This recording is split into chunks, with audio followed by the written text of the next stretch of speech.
counsel on behalf of humanity.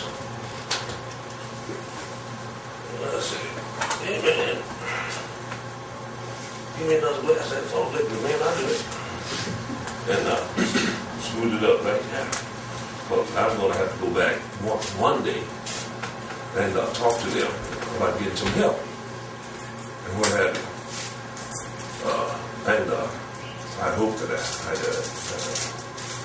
I don't previously fail and what have you, because they got a counterpoint. You know, they say, look,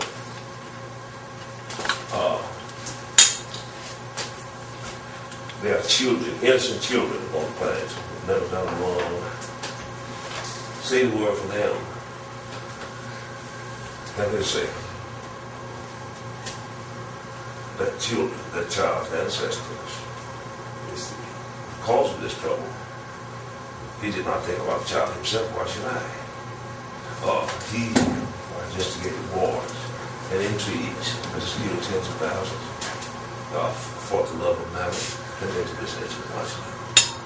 I say, well, there are others who have not killed nobody, who have always been decent and loving, etc., etc. You understand? And never made nothing out of doing good for people. Look at Dr. Schweitzer and others. Look at Martin Luther King, selfishly. Look at Mahatma Gandhi. You understand? I say, what about them? My goodness, did they not lay down their lives for their fellow man? That's the point. Let's discuss it. You lean over to one big bug. You know the big bug. Tweet. You know what I mean? And so they're talking it over, you know. And so, because I've talked to them before. And so, I'll be one. But then, we are all emissaries for humankind. All of those who hold the symbols, all of those who venture to think beyond the three dimensions in which we live and look into the sky and say, look, somebody help us. God or whoever with this thing here. And what have you. I believe that these things are heard. I believe the quotient of humanity is far greater than it is better. I believe that for every bad human being upon the earth, there's 1,000 who is good. I believe that were I to line all of humanity up, 99.9% of them would want peace instead of war, would want love instead of hate, fairness instead of unfairness, tolerance instead of intolerance, decency instead of indecency. Therein lay my argument. Do you understand? That I cannot blame all of humanity upon those who have succeeded in manipulating their natural resources and to some extent even their minds upon the face of the earth. For it is only by knowing complicity that we can be held guilty of these things. Yet, apathy is an even worse crime. You understand? Well, they'll do what they want to do. Just don't kill me and do what you want to do. I don't care what they do to others. Forget it. You know, that's not me. I got mine. That is the worst crime of all. And this is what the controllers count on in order to control the human genome of the human species. And all this, we must not let this happen. We must do all that we can. I'll tell you this. You think, what can I do? The man you gave $2 or $3 on a corner could have changed his life. You don't even know it. Because now I can catch the bus down there. And I got that job. Instead of just go and get another bottle of wine. When I used to get guys ask for handouts in Manhattan, I take out my business card and I go from the job. Yeah. I'm a private businessman. Then you call. Yeah. How many calls I got? 0. Okay. Well, then you understand. Most people don't want Yeah. that. Well, certainly. They're working. They're working. You wanna. They're earning their money. But They're earning you're their going money. to get a call sooner or later. Never got one. Yeah. You will. I happen to at least 20 times. Every time you're on a date in Manhattan, you got to Julianne. Yeah, well, you didn't give the card to the right needed person. I tried. Yet. I tried. Yeah, but this is what I'm saying. If everyone gave it a little try, then somebody would call somebody. You understand? Am I to say that nobody's ever going to call simply because they didn't call me? Period. You see what I'm talking about, and what have you. The kind word to the downtrodden person may have saved their life.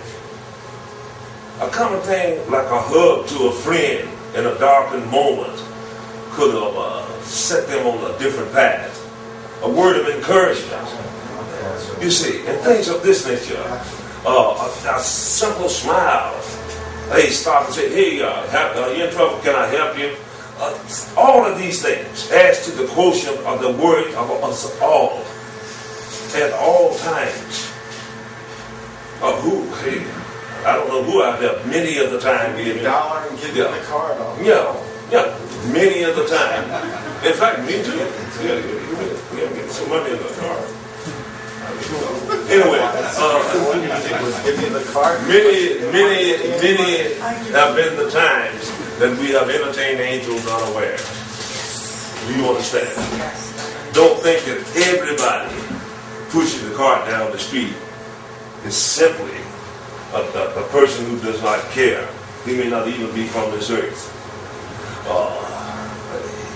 I remember the parable of the Good Samaritan. Do you understand? Who is to say that the angels were not watching? To be obvious, how could they download all this information to me continually and even engineer elementals as to where it comes to pass? The great boomerang ship is described in my book 16 years ago, even some of its technologies, how it operates. It showed up over Phoenix several years ago. I didn't build it.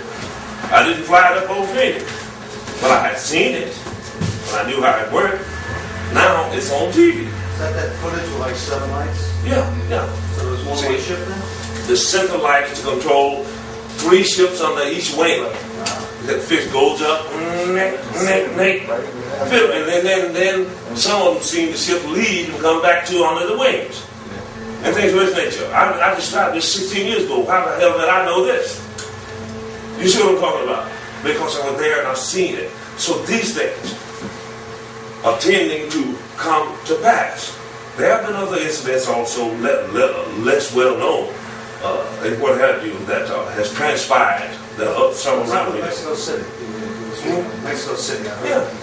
Over Mexico City. Now, there's a lot of sightings over Mexico City. Mexico City is a microcosm of a human experience, so to speak. About 12 million people living in a valley surrounded on 3 sides by mountains, with a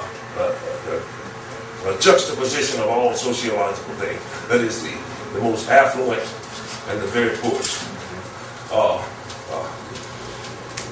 The most esoteric in religion and various other vices, the lowest vices. It is also surrounded by volcanoes. Whatever hydrogen is H2O, right?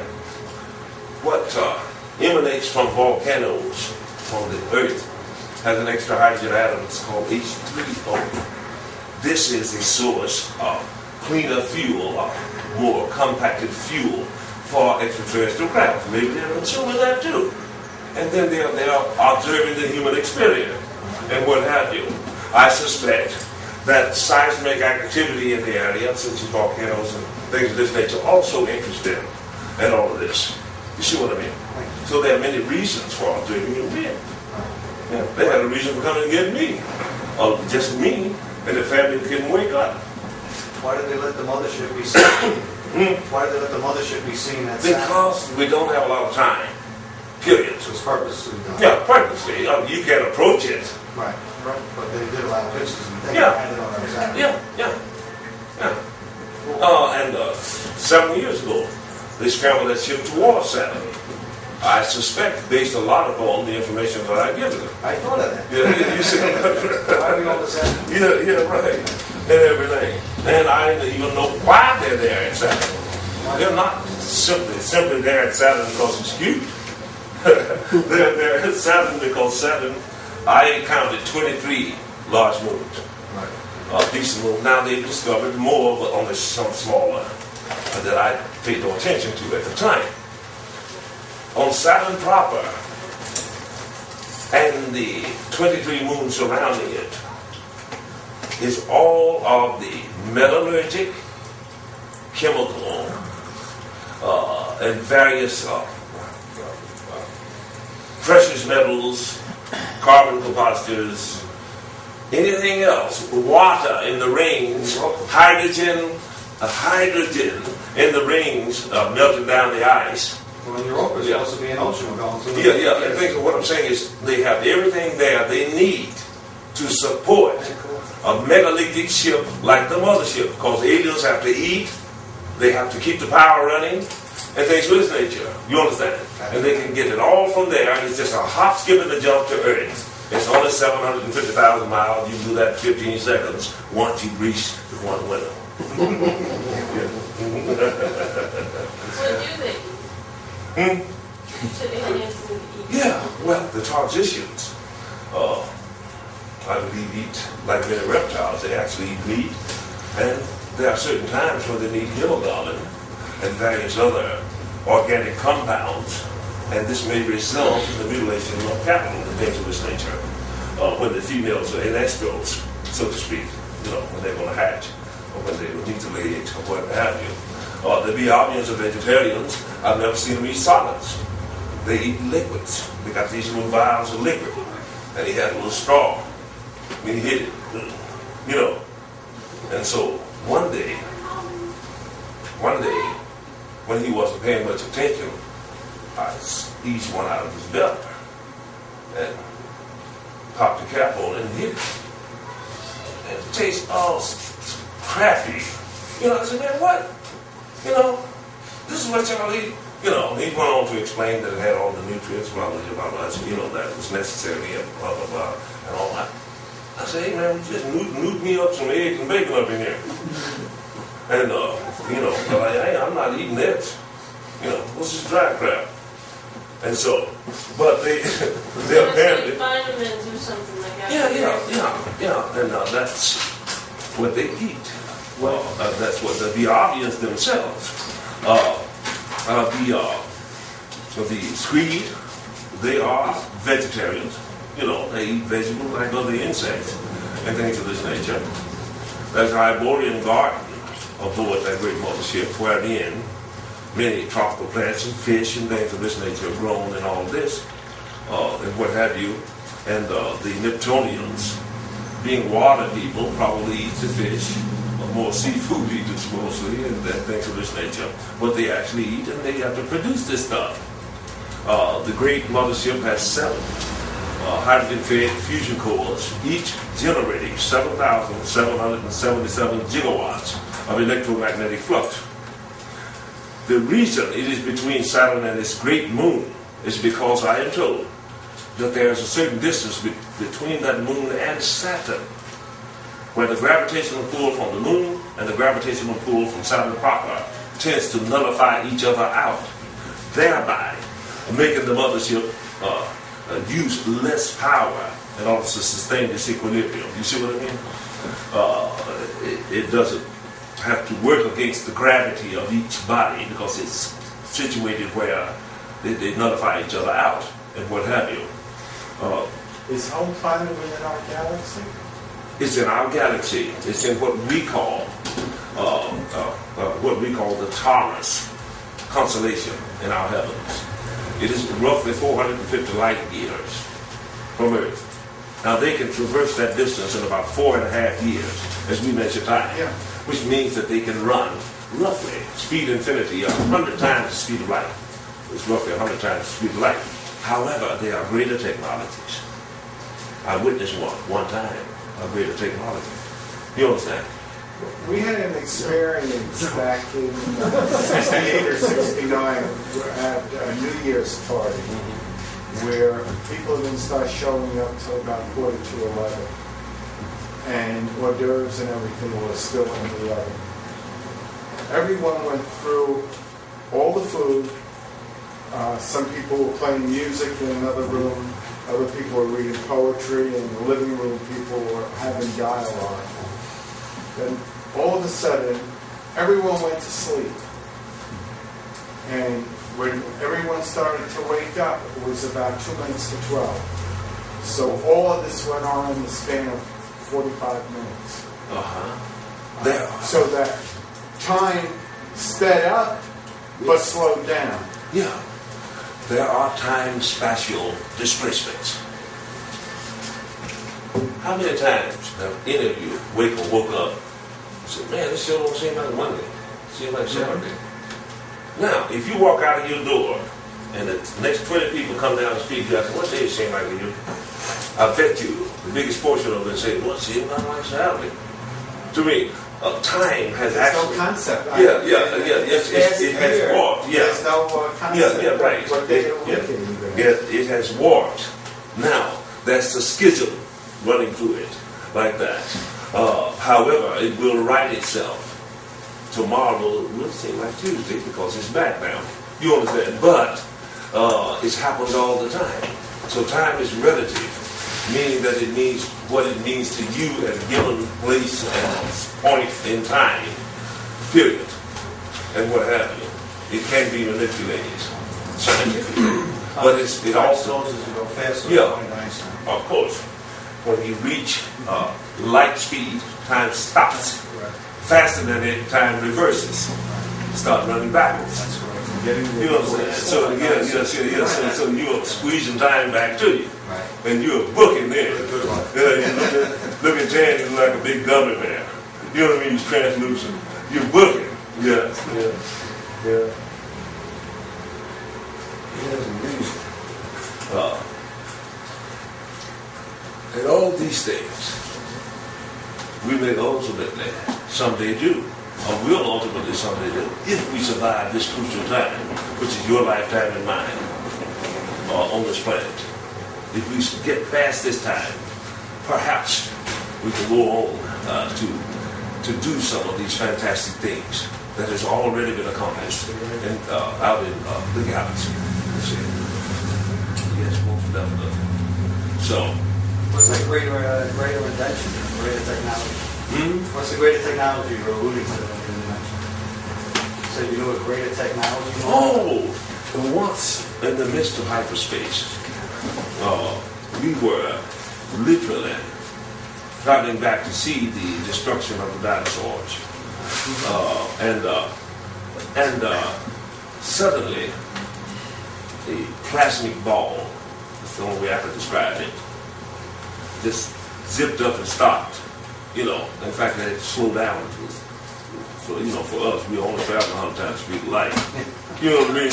And then there was a thread, like an umbilical cord, that threaded out toward our ship and came in and became a globular and then manifested itself more or less in a human-type shape. And from that shape came a finger. And Tan was standing there. And when the finger reached out, Tan stepped back. You know, he said things like that. And I grabbed his belt right here. And the finger touched it. And I could hear the thing thinking, Homo sapien biped erectus, calcite endoskeleton, oxygen breathers, water-based, size of neurological content, 1 liter, He said, and then he said, probable neural capabilities, perhaps greater than our own. You know what I mean? And then he backed off. And then the thing said, what the hell was that? Are you famous now? Yeah, what was that? And he said, friend Martin, our sensors was not able to literally penetrate and read its content. However, we know how they read ours. You know what I mean? And he went on to explain that these people, these Orionians, or whatever they were, literally, instead of reading from the outside in, for it started to shield and coming in, they would literally penetrate the shield and make the inside out. You understand? That means come in, read the organisms that's in it. They weren't hostile. No, they were not hostile. They were just checking us out. They don't know what is this? And they read the organism, and through the physiological makeup and neurological factors of the organism, they can tell what it takes to keep the organism living, thereby the type of materials that it needs to build the ship, thereby the type of power system that it takes to run it, and how much it has to generate in order to go forward to speed infinity, which is 100 times the speed of light, which is chump crap to them. Can't do them, or? No, he didn't know them. Yeah, he didn't know them. I got the impression that he did not know them. Yeah. He told me, I said, how many living planets are there in the Milky Way galaxy alone? I didn't say intelligent planets, perhaps I should have. But he said, friend Martin, if you should visit a new living sphere each day for the duration of your gestation, the rest of my life, you should not even begin to tax the number, nor would I. Now, I understand that he is roughly 10,000 years of age as we measure time. And he'll live another 10,000 before recloning. And if he visited a new living planet each day till he died when he got ready to, he would not see them all in this one little galaxy, Milky Way, alone. You see what I mean? So the possibilities are quite astronomical. You can go into their archives and see literally thousands of living planets, and check the blockbusters on them. All the thousands of living different planets, and you can choose one that you would like to check out, and what have you. And when a transport is available, you can go there, and all of this type of stuff. So there's plenty of stuff to do, keep you stimulated for the next few thousand years. Your bookman said that he really didn't know if there was one entity that was all powerful in the universe. Is that still true? Okay, wait a minute. What did you hear that? I mean, what I mean? Your book is from what I heard. Oh, okay. Right now. Because you I asked him one time. Yeah. He said, Explain to Ted. You have told me that you believe. Now, I'm winding down now, okay? People. You have told me that you believe there is some greater mega force of intellect that controls all of the galaxies in the universe. Now, what I want to know is, Ted, believing what you say that this power exists, where did that power come from? And he said, I said, no, where did the power of life itself come from? He said, friend Martin,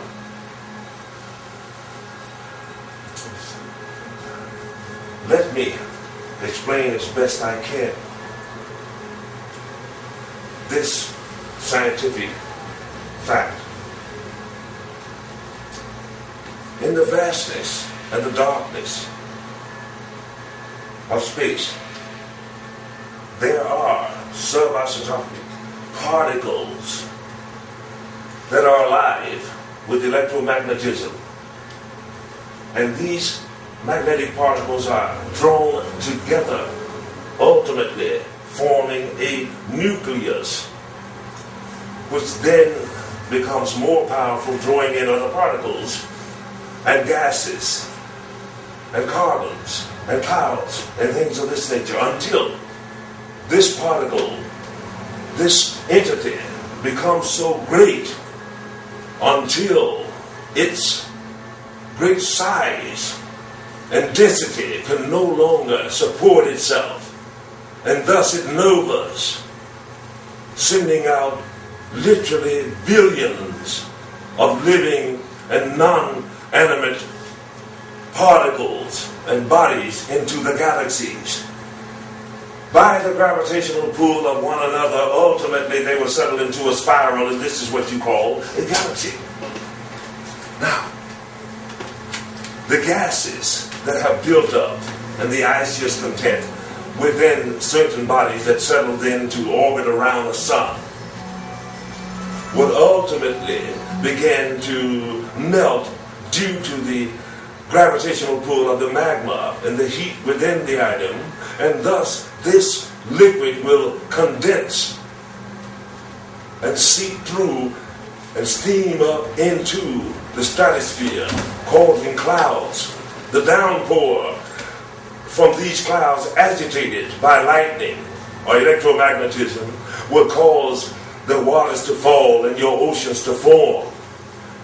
The nucleic acids in these oceans, agitated by electromagnetic current, will ultimately gain a power source and seek to continue to exist. In order to exist, they will gather themselves into different kinds of composites that ultimately will gain a kind of a static type of creature, of being, seeking to continue to exist, and knowing that light is energy, it will seek to consume those lesser items around it, thus starting the predatory force that ultimately will govern the mollusk, the jellyfish, the trilobite, the arachnid, the invertebrates, and then the vertebrates, and ultimately the one that will crawl from the ocean gasping with rudimentary lungs, searching the skies with myopic eyes, ultimately to walk upon the land and call itself a god. Yet, friend Barton, from which life itself has come, this fact has eluded even our greatest theoretical scientists and physicists. It has also eluded the greatest and most esoteric minds among us, the deep thinkers of the spiritual resonance of all things. Thus, I cannot yet give you the data upon from which life itself comes. Yet, for every question there must surely be an answer. Perhaps you or others among you will ultimately discern the answer. And if so, friend Martin, at that time, will you be so kind as to enlighten us? I said,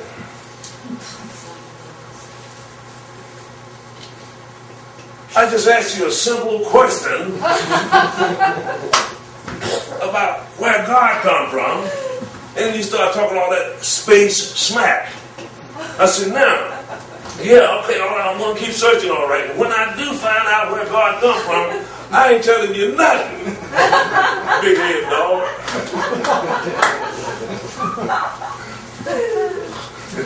And he said, very well, friend Martin. He kind of chuckled, you know.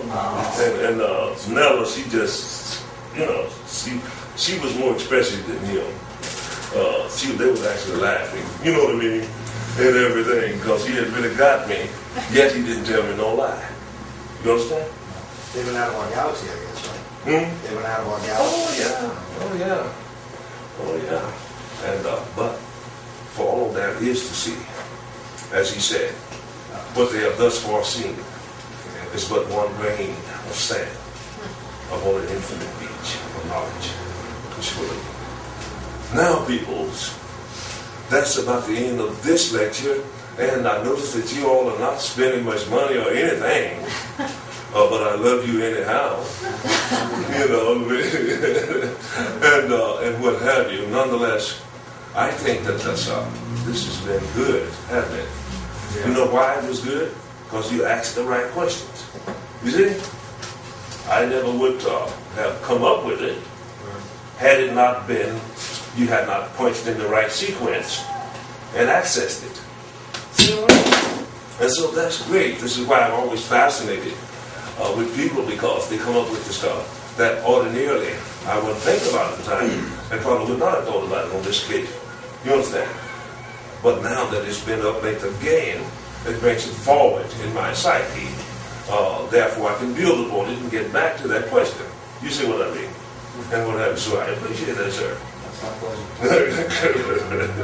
And so, we shall adjourn. That don't mean I'm gone, but we kind of adjourning at the moment. Isn't this good? Wouldn't it have been good? That's really good. Yes, indeed. Yes, indeed. Thank you.